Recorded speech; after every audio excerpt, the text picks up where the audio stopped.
E o mundo acompanhou em transmissões de vídeo pela internet a barbárie de um grupo terrorista que usurpa o nome da religião islã como justificativa para massacres. O grupo Estado Islâmico causa medo e terror ao promover decapitações de reféns ocidentais em frente às câmeras. O grupo também divulga assassinatos em massa de soldados das forças governamentais que os combatem e são feitos prisioneiros. Mas talvez o mais assustador seja a descoberta de que jovens de várias nacionalidades, inclusive ocidentais, se alistam para servir o grupo como terroristas contra suas próprias nações.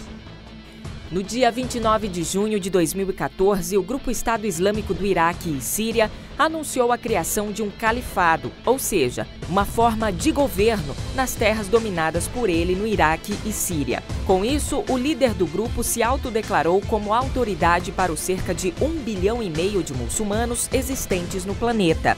Em agosto de 2014, o grupo extremista divulgou um vídeo que mostra a decapitação do jornalista britânico James Foley, desaparecido na Síria desde 2012. Menos de um mês depois, outro vídeo foi divulgado e a morte de mais um jornalista foi confirmada. Posteriormente, outros vídeos foram divulgados e o horror chocou o mundo. Estados Unidos e países da Europa declararam embates contra o grupo extremista. A gente começou o ano ouvindo o nome dele como Estado Islâmico do Iraque e do Levante, o ISIS, né? E depois acabou ficando Estado Islâmico porque não necessariamente está só no Iraque e no Levante, a Síria. Eles querem criar um Estado. Eles querem criar um Estado. Eles são um grupo, na realidade. É o Grupo Estado Islâmico. É um grupo terrorista. Esse é uma... Ele foi criado para combater o Hafez al-Assad, o Bashar al-Assad, que é presidente da Síria. E eles foram criados e colocados dentro da Síria. Até aí, eles tinham vários aliados. Até a Al-Qaeda era aliada, tinha outros grupos aliados a ele também.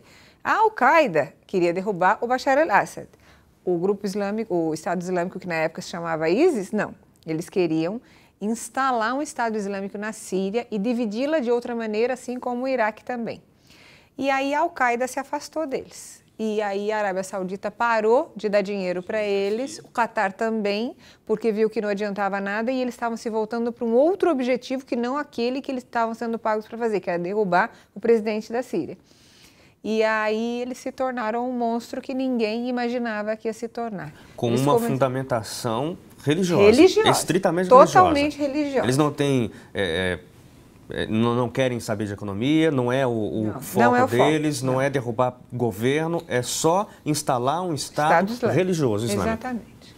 E agora, tem um fenômeno, professora, porque esse Estado Islâmico, ele não é feito por terroristas islâmicos apenas, não é? A gente tem acompanhado nos noticiários internacionais um aglomerado de jovens ocidentais que não tem relação com o Islã.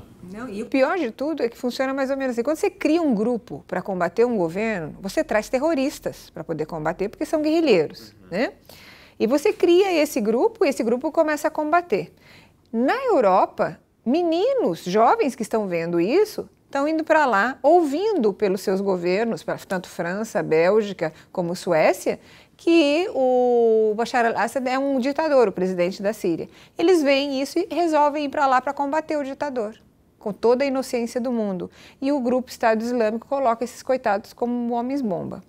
Meninas da Europa estão vendo esses caras na internet e se apaixonando por eles, começando a se relacionar pela internet, estão indo para lá e se casando com eles.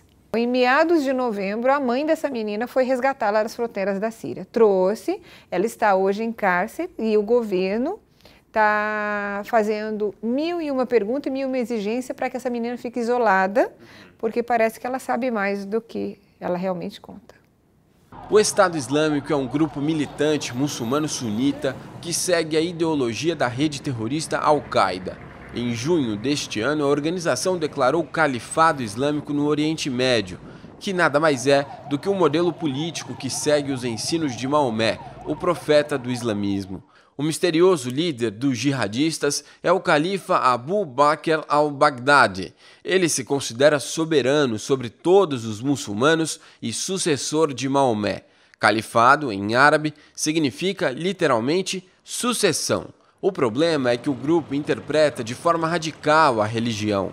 Eles entendem que o secularismo está sendo disseminado no Islã nos últimos anos e não aceitam isso. Apenas uma minoria dos muçulmanos acredita desta forma. Para estabelecer o poder, a organização assumiu o controle de territórios estratégicos entre a Síria e o Iraque por meio da força. A tomada da região de forma rápida pegou o mundo de surpresa. Os americanos foram os primeiros a reagir. Eles realizaram bombardeios em pontos reivindicados pelos rebeldes e declararam que não vão parar até acabarem com os terroristas. My fellow Americans. Em discurso, o presidente dos Estados Unidos, Barack Obama, disse que os jihadistas não são nem Estado e muito menos islâmico, por não representarem uma autoridade legítima e se desviarem dos preceitos muçulmanos. Para ameaçar os países ocidentais, o Estado Islâmico decapitou civis em frente às câmeras, o que acendeu ainda mais a revolta mundial contra os insurgentes. A ONU, países árabes e ocidentais se uniram aos Estados Unidos e formaram uma coalizão para combater o avanço do grupo. Os próximos passos da cúpula ainda não foram divulgados. A organização sobrevive e se sustenta controlando poços e refinarias de petróleo nos locais tomados. Eles lucram com contrabando e também cobrando impostos da população. Essa crise, digamos que é uma crise, é possível ser resolvida de forma pacífica ou não tem como resolver um problema desse sem bomba, sem soldado no chão, sem drone no ar? O presidente da Síria pediu ajuda em meados de novembro para o mundo, para que o mundo se una contra o Estado Islâmico, porque isso vai sobrar para todo mundo. Parece que são poucos, mas não são. E eles são movidos pela violência. Eles decapitam, como a gente vê na TV, né? Eles colocam bombas. Um desse em um aeroporto em qualquer lugar do mundo faz um estrago monstruoso. Então, seria interessante que Estados Unidos se unisse também à Europa, de onde estão saindo a maioria dos jovens estão indo para lá, e começassem a combater isso. Porque daqui a pouco, assim como o ebola, vai acabar chegando até aqui, né? E não é isso que a gente quer. Seria interessante que o mundo começasse a pensar nisso. Uma comoção de magnitude internacional acompanhou o caso do desaparecimento do avião da Malaysia Airlines. Em 8 de março, o voo transportando 239 pessoas entre passageiros e tripulantes desapareceu do radar sem nenhum aviso de problemas. A aeronave seguia da Malásia para a China. Até hoje, nenhum vestígio do avião foi encontrado, apesar do esforço de uma coalizão internacional montada para as buscas que se estenderam por meses. E foi um voo da Malaysia Airlines que foi abatido quando sobrevoava a zona de conflito na Ucrânia. 2 duros golpes contra a empresa e um baque ainda maior para os familiares das mais de 530 vítimas dos 2 voos. O Boeing partiu de Kuala Lumpur, na Malásia, e pousaria em Pequim, na China. A bordo estavam 239 pessoas, a maioria chineses.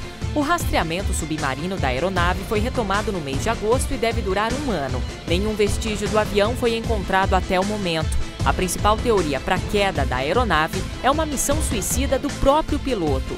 Segundo fontes do jornal inglês Telegraph, o voo parece ter sido conduzido até o local da queda de maneira racional.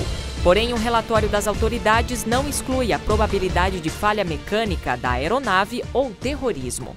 A gente viu e o mundo ficou chocado com um avião com 239 pessoas a bordo que desapareceu. Ele parece que virou fumaça. E é interessante que hoje, com tanta tecnologia, não é? Com GPS de altíssima precisão, com satélites americanos, russos, chineses que rodeiam o planeta Terra inteiro, um avião, um Boeing, desaparece sem deixar vestígios. Como é que isso acontece?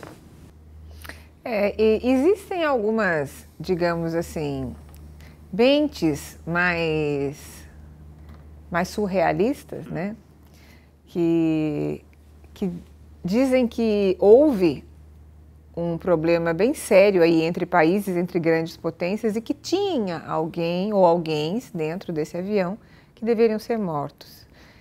Mas ninguém consegue comprovar nada, é até difícil a gente comentar algo sobre isso, porque não temos nenhum tipo de testemunha e nenhum tipo de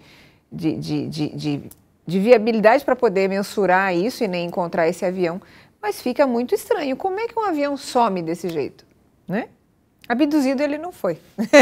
Até o da Air France, demorou, mas apareceu. Mas apareceu, né? Esse daí realmente foi um mistério muito grande, parece coisa do Triângulo das Bermudas, acho que deslocaram o triângulo para lá. Vamos a um breve intervalo e já voltamos com a retrospectiva 2014.